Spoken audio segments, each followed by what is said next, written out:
Here we are. This is the full spectrum.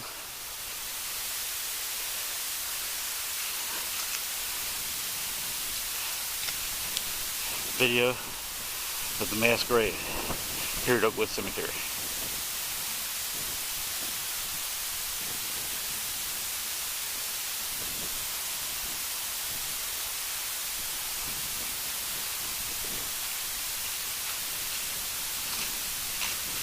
To give you some size of the place, this place is almost a full acre of a mass grave.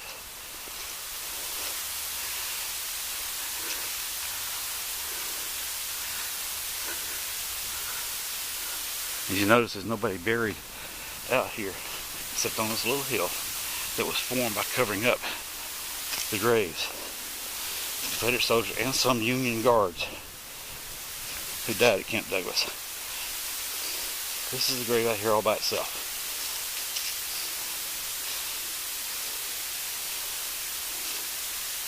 Actually buried later.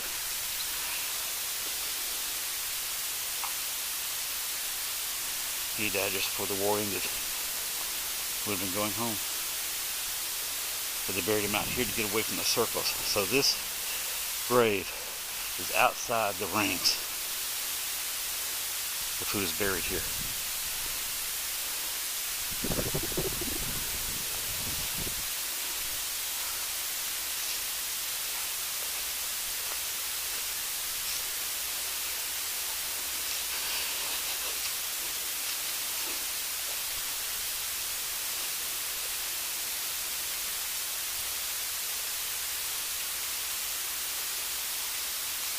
Here I'm inside the ring. The third ring. I'm inside the third, maybe about the second.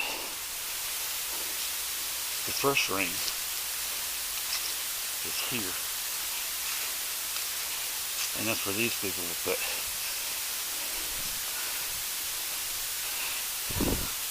These were some of the Union guards who died there.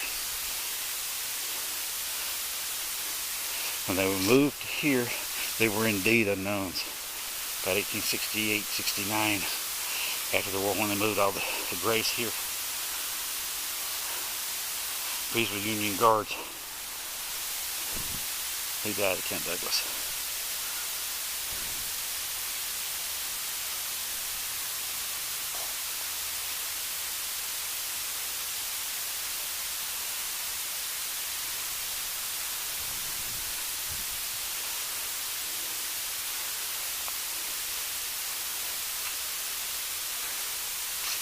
Hey Michael, these graves here are Union soldiers. This is your first ring. You start at the upright and draw a compass. We're using a compass, and this is a circle. This is where the first ditch was dug, right here all the way around. So figure they skipped a little bit, a couple feet of dirt, and started the second ring approximately here. And that grave over there, it was buried after all these. They found another one, and they buried him over there by himself because they didn't want to redig the mass grave. So they were afraid to. They didn't want to go through all exploring a bunch of dead bodies, find a place to put him. So they put him just outside the third ring. I didn't know that. I didn't see it until you just mentioned it. That's a Confederate grave over there. That's Confederate, and then we got all these Unions. You got Unions buried in the first ring. This is the question, though. Okay, they had to have a name. They were moved here in 1868 or 69. These were buried in the main cemetery of Chicago. I'm recording it. You remember, what is it, Lincoln Park now? I think so. That's the big main park downtown, or north side. That was the cemetery for Chicago. Okay. Out here was just for Southsiders. When they closed that cemetery, they didn't want to bury Confederate dead in the new, nice northside cemeteries. So they had the room out here, had this big space at the back of the cemetery. So they put them here. And by that time, the commanders and all the people who had served at Camp Douglas were scattered all over the country. And when they dug up the graves up on the north side, the names were gone because there were pretty much unmarked graves there.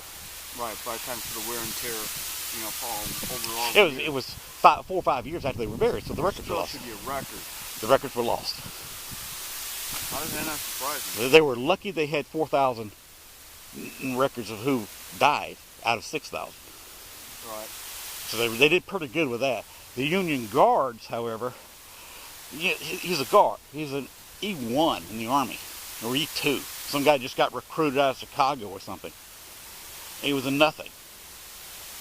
And hardly anybody knew his name or called him by name. Yeah, but still, served the right, you know what I mean? But those records were gone by the time they reburied them out here. So they got buried in the first ring.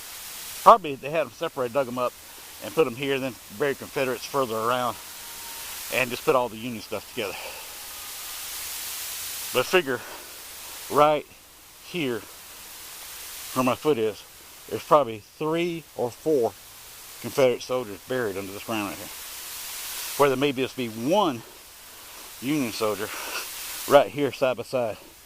I doubt they're going to put a Union next to a Confederate. They did. Really? Yeah, to save room. Because we're trying to stick everybody in one ring.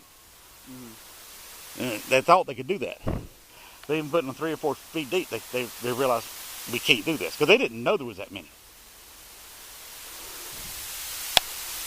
I think they said it was more than 6,000 too. Yeah, that's why 6,000 is a safe number. That's why they go to 4 and 6. You know, people like even numbers. Right. So it was actually more than 6 listed. If you counted every individual name, I think you get 42 or 4,300. If you counted the people here, you may be up to 6,500. Who knows? Right. They don't know. No, they don't know. 7,000 or 8,000 for all we know. Because these people were not. They were moving them quickly. They wanted to get them out of the north side in a hurry. They came right down Cottage Grove and pulled in here. Dirt, you know. And of course, how many people did they leave when they made that park at that cemetery? There's probably still out there. There's probably people from Chicago's history buried up there. And they just didn't want to spend the money to do it. So they were trying to get other families to put the money, to move them. And the city only has so much money that we're going to pay. Well, they had the money. They just didn't want to spend it. They had better things to spend it on. Yeah.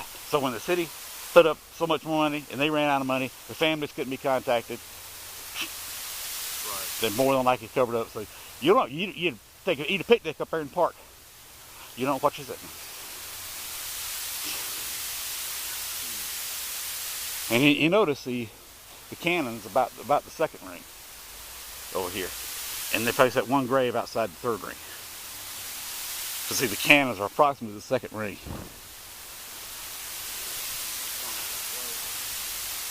Well, that cannon is anyway. That's on the second one. I think this cannon back here that I'm pointing to with the camera is about a third ring.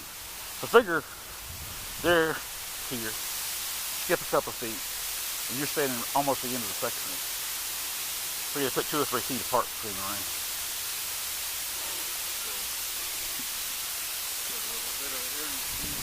It is a very eerie feeling when you think about what we're walking on. And there's just no way to get this monument without walking on it.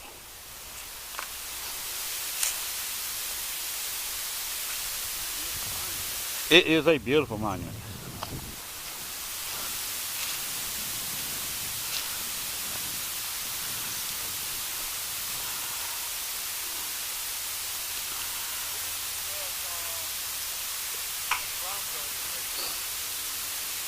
Just a tomb, I guess.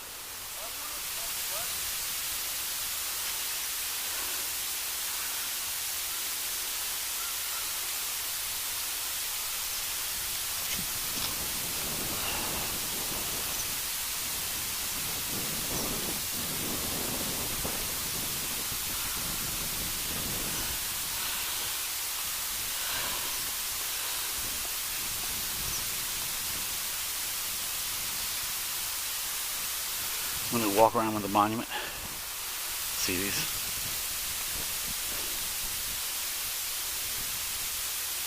"16 huge plaques, 15 of which are just nothing but names.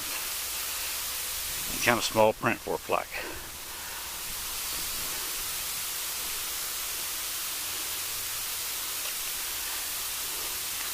William J. Green. My relative is F.M. Green, unknown, but he's from South Carolina.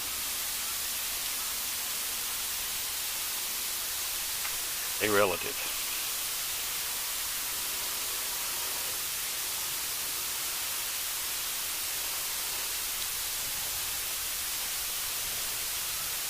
People wonder why I come up here sometimes. He's in the grave of a relative.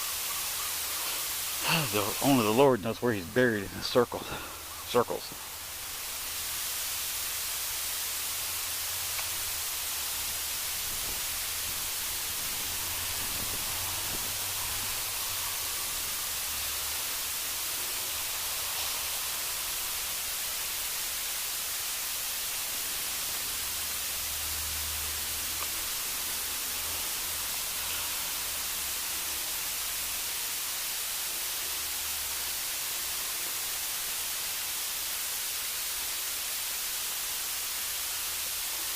Finally we get down to the 2 Z listings.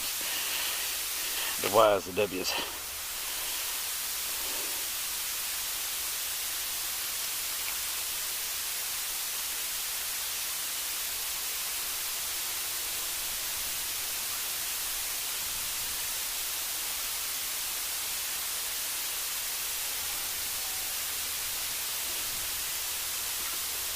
And just remember, they cross this way.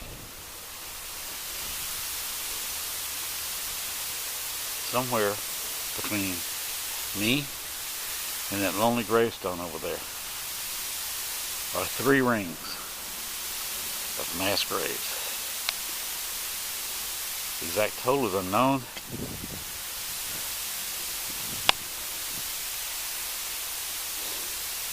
We call it 6,000. We call it 4,000 listed. If you count the names, it's about 4,300.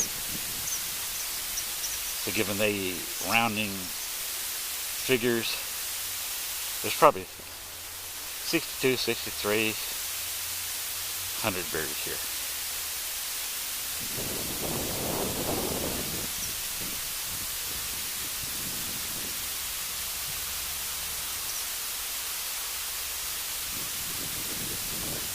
In the late 60s, I believe it was 1868, 69, they moved them all up here from the main cemetery of Chicago.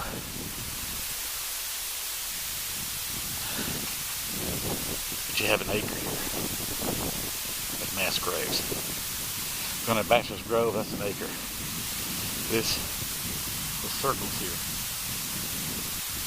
are probably an acre and a half actually. This is bigger than Bachelor's Grove Cemetery. And they're standing on. Back in the background is the Jewish cemetery. This is Oakwood Cemetery, the largest Southside cemetery. If you're anybody on south end of Chicago, this is where you get buried.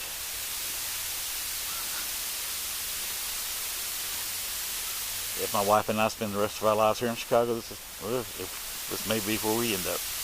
Get our ashes interned here.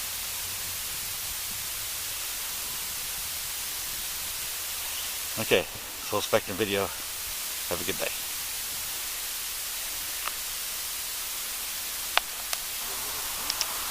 But this full spectrum video.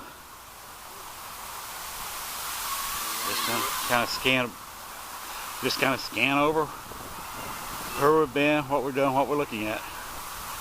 This is the main park. Apparently they're digging elsewhere on this site. Probably in a block or two here, but they've got everything cordoned off, so they're doing some construction work, probably some underground work, and that's where they're allowing digging in that area. We can't even see it.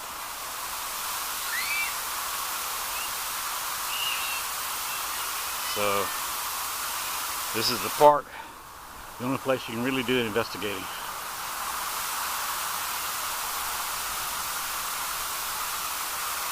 You probably come here at night because of parking. Residents parking all over the place. They wouldn't know the difference. As long as they didn't see us walk back here, we could just sit on the ground back here using our light. They'd never know we were here, passing back and forth. You know they don't come walking back here looking in the park. They may drive by here once in a while. They're not. You guys saw on video. Yeah, they wouldn't walk by here Post it up. So you know. So a nighttime investigation here would be possible if you wanted to spend part of the night in a public park. Oh yeah, that'd be nice. Well, that or get mugged here. That or get mugged here. That would be the next problem, because you know what gangs may use this as a meeting area. So I mean, look at around. This tree could be because of roots close to the surface, as they are there, or it could be because they're trampled. You don't know. You just don't know. You know what people meet in this area at night. To put it this way, I wouldn't come back here without a gun at night. Since you can't have a gun in the city, you'd almost have to ask David to come back here wearing his weapon. Yeah, David could. David could. Actually, I got my cousin who's a cop who wants to keep and got him out. This is a place we could hit. He's the guy carries the weapon at all times anyway. Not all the time, but David said most of the time he usually carries the secondary weapon with him. Yeah. No, he didn't have his ankle. All right. He had it in the fanny pack. His back here. He has it behind there. Did he? Yeah. That's kind of too close to the junk, just in case, going off. Well, okay, video over. Right. All right.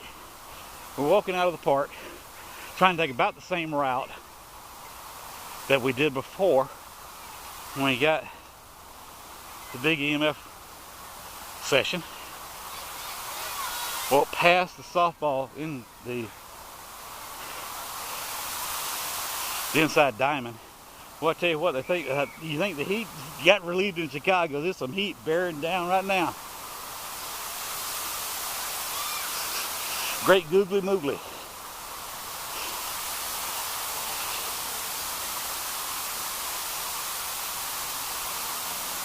Or as a lot of people say down south, hot damn a bear.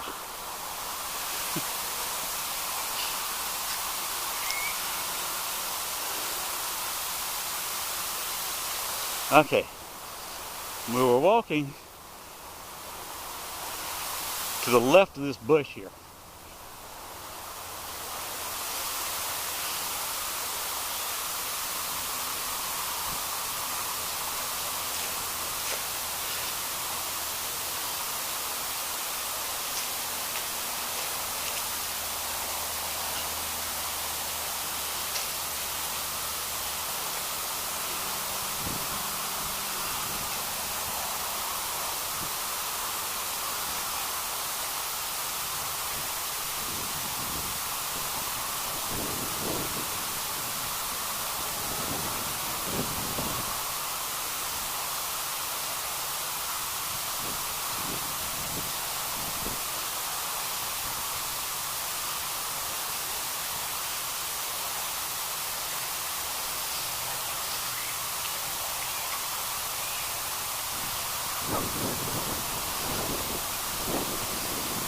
So along here, or between here and the car, where we ran into that before. I got my meter on, and I was just walking through here, meter in hand, and ran into a square meter where the meter would go off.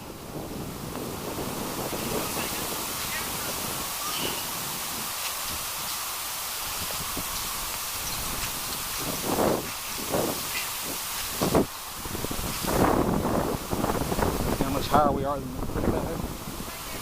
Can't even see the roots.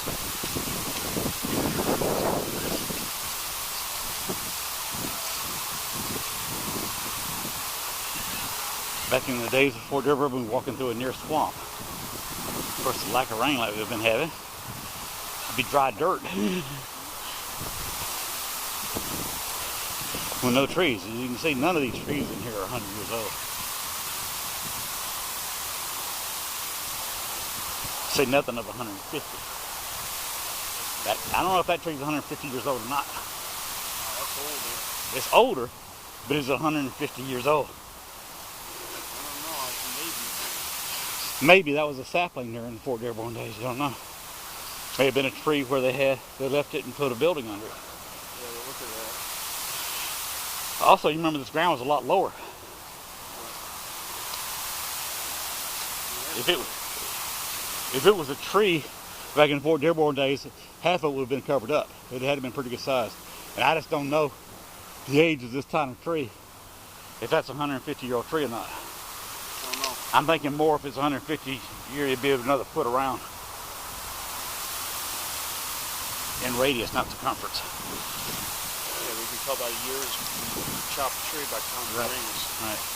I just don't think that one's gonna make 150. 150-year-old trees use bigger around than that. You never know. It's not to cut that tree down. So, I don't think we appreciate too much if we did. You see, we use it as a barbecue place. Got some good smell of meat over there. I doubt it.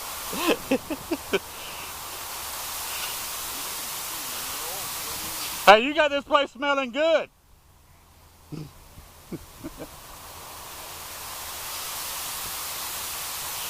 Okay, we've got no results. We'll just have to check the video and the photos and see if we got anything here. Been absolutely no EMF soundings off here. But once again, you can see from here exactly how high this ground is built up. So you can have buildings here, a school, and a park over what once was virtually swampland. Okay, end of Fort Dearborn investigation. Signing off.